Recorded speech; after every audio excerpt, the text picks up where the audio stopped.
Olá! Hoje a gente vai mergulhar num tema que está mudando completamente as regras do jogo na educação, os ambientes virtuais de aprendizagem.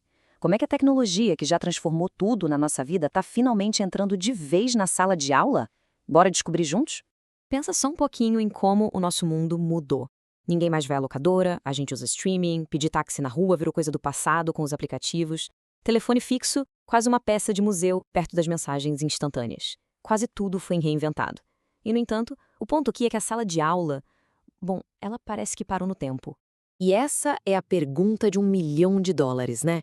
Por que um dos pilares da nossa sociedade continua, em grande parte, funcionando com um método que vem lá do século XIX? É isso que a gente vai investigar. Então, para a gente entender a raiz da questão, vamos começar por aqui. Existe um abismo gigantesco entre a tecnologia que a gente usa no dia a dia e o jeito como a educação ainda é pensada. Sabe aquela imagem clássica? O professor lá na frente, o quadro negro, os alunos sentadinhos em fileiras? Pois é, essa estrutura simplesmente não deu conta de acompanhar a velocidade das inovações. O conhecimento hoje avança num ritmo alucinante e o método de ensino precisa se atualizar para ontem. Mas é exatamente aqui que a história começa a virar. A gente vai conhecer agora a solução que surge para dar uma sacudida nesse cenário, o tal do ambiente virtual de aprendizagem. Tá, mas o que é um AVA, afinal de contas? Imagina um programa de computador, um software, que funciona como uma sala de aula online completa. A ideia é simular a experiência de aprendizado real e, em muitos casos, até melhorar essa experiência, juntando tudo num lugar só. E olha, isso não apareceu do nada não, essas plataformas evoluíram muito.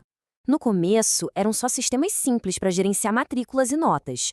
Com o tempo, viraram essas ferramentas super completas que a gente vê hoje, que entregam conteúdo, fazem avaliação, permitem colaboração e até funcionam no celular.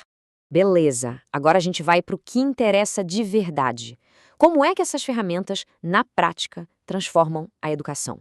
Vamos dar uma olhada nos benefícios mais poderosos? O primeiro ponto, e talvez o mais importante, é uma virada de chave. Com o AVA, o estudante ganha muito mais autonomia e responsabilidade. As tarefas têm prazo, claro, mas é o aluno quem decide a melhor hora para fazer, como se organizar. Ele se torna o verdadeiro dono do seu aprendizado. E agora a gente entra numa parte fascinante, o poder dos dados. Os AVAs permitem que professores e coordenadores gerem relatórios super detalhados sobre o desempenho da turma e de cada aluno. Isso torna muito mais fácil enxergar onde estão as dificuldades e agir direto no problema. E uma coisa leva a outra, né? Com esses dados na mão, o professor consegue ver exatamente o que cada aluno precisa. E aí dá para criar planos de estudo personalizados, focando nas dificuldades de cada um e melhorando os resultados de um jeito muito mais eficiente. Muita gente pensa que ensino à distância é uma coisa solitária, mas é justamente o contrário. Ferramentas como fóruns de discussão e chats dentro dos AVAs quebram qualquer barreira física.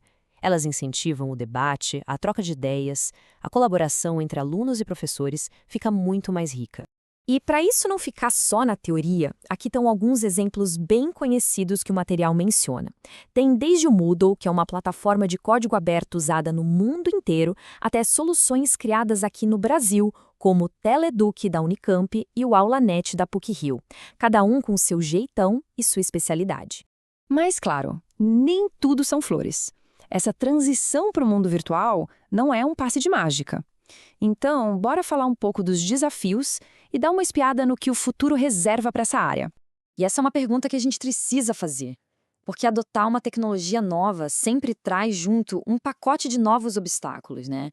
E o primeiro passo para superar esses obstáculos é saber que eles existem. O mais curioso é que os maiores desafios não são técnicos, são humanos. A procrastinação, aquela vontade de deixar tudo para depois e a necessidade de ter autodisciplina são barreiras enormes. Uma solução bem criativa para isso é a tal da gamificação. Sabe, usar recompensas, tipo medalhas digitais, para criar um sentimento de conquista e manter todo mundo motivado. E isso tudo aponta para uma visão de futuro muito interessante.